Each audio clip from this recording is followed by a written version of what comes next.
your new Oculus is awesome. It's very impressive. Yeah. It's very cool. Coming out in October. We're going to be talking about it at our Connect conference that's coming up. Pretty excited about it. It's so interesting the when you put it on. So I'll just describe it to people. When I put it on, there was an avatar in front of me, and it was an alien woman. And the alien woman, when I moved my mouth, she moved her mouth. When I moved my eyes left and right, it's tracking my eyes. When I make like an angry face, like it makes an angry face. When you go like open your mouth, it's incredible. It like you can see the evolution and the progress of this stuff, where it's getting to the point where it's mimicking human patterns in a kind of a creepy way. But it's very cool.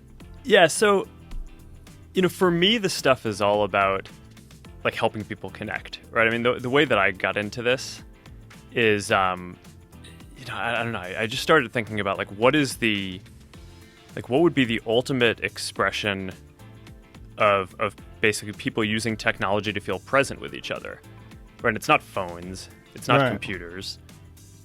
Like, how do you get this sensation of actually being present, like you're right there with another person? And that's, to me, what virtual and eventually augmented reality are all about.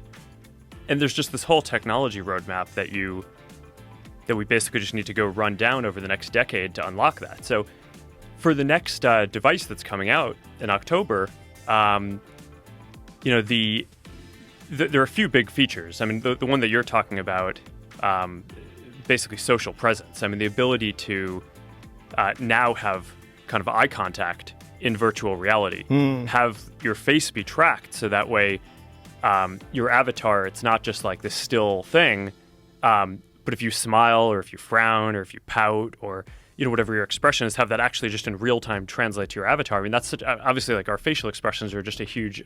That's like a.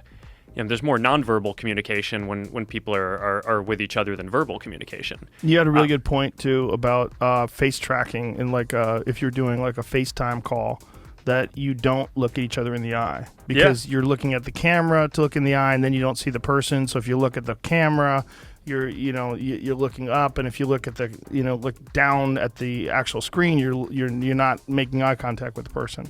But this is able to recreate actual eye contact. With the avatar. Yeah, no, this will be the first time really to do that.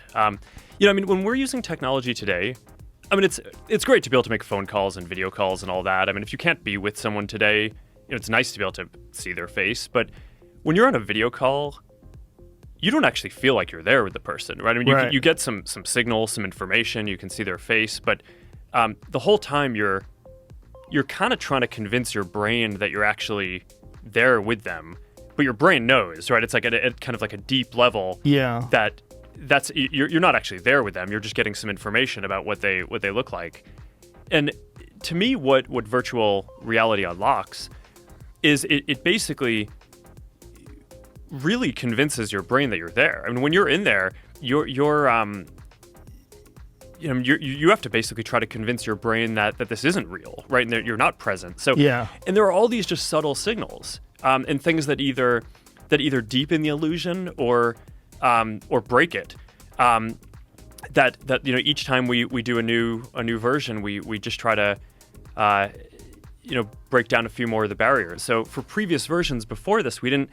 The kind of eye contact was all just AI simulated, but we didn't actually know when you were making eye contact because we weren't tracking the eyes. And now for this version and hopefully. A lot of the different ones that we build going forward, you'll be able to, have realistic facial expressions and more translated directly to your avatar. But there's this whole roadmap of basically how do you deliver this like real sense of presence, like you're there with another person, no matter where you actually are. It was very impressive because even when I moved my jaw side to side, I went like, it did that. It made the O face like, ooh. It's really interesting. If you relax the form factor constraint, right? So you have a headset instead of normal looking glasses. That's the other thing that's coming in the new device that we're shipping in October is mixed reality in VR, right? So we got to play around with this a little bit in the sword fighting experience that we did, but it's basically the thing about mixed reality is you see the physical world around you.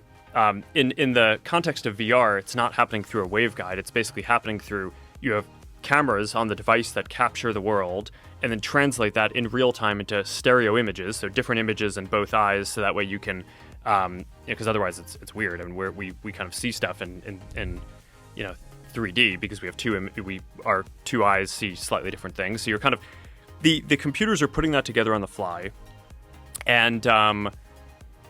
and then you can overlay digital objects on top of that. So when we were, sword fighting, it's like the version of me and my sword. It's like that was a digital thing, but otherwise it was in your lobby, right? And you could see your lobby. Yeah. So you could start to see those kind of AR experiences starting to get built, but in a form factor around mixed reality VR first. So that's one direction that I think that the industry is exploring. The other is basically looking at, okay, so we got to constrain this form factor because we want to have something that looks like normal glasses. What's the most technology that we can fit into a pair of normal looking glasses today? Right, so you kind of go from both sides, right? It's like, what's the experience that we want to have, even if we can't get the form factor right? And what's the best we can do with the form factor? And then each year, those two basically converge.